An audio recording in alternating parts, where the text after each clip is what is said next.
আমাকেও এই রাক্ষসটা এখানে বন্দি করে রেখেছে, কারণ আমার ভেতরেই ওর নিজের প্রাণ আটকে রেখেছে। একমাত্র আমাকে মারলেই ও শেষ হবে। সে কি? কিন্তু তোমাকে দেখে তো মনে হচ্ছে তুমি অনেক নিরীহ। আমরা নিরীহ কারো প্রাণ নিতে পারি না। হ্যাঁ, আর তাই তো ও আমার নিরীহতার সুযোগ নিয়ে এই কাজটা করেছে। কিন্তু বিশ্বাস করো, এখন আমিও আর বাঁচতে চাই না।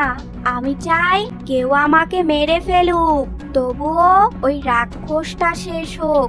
দয়া করে আমাকে মেরে ফেলো।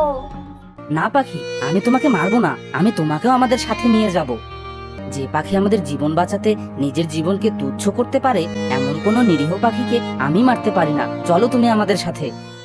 এই বলে তালহা পাখিটার খাঁচার দরজা খুলে দেয়। পাখিটা সেখান থেকে বের হয়ে আসে। ওদিকে রাক্ষসও তখন প্রাসাদে চলে যায়। সে সিঁড়ি বেয়ে নিচে নেমে দেখে খাঁচার ভেতরে পাখি নেই। রাক্ষস তখন ভীষণ রেগে যায়। বন্ধুরা, পরের পার্ট দেখতে হলে ভিডিওটিতে লাইক করে চ্যানেলটি সাবস্ক্রাইব করে দাও।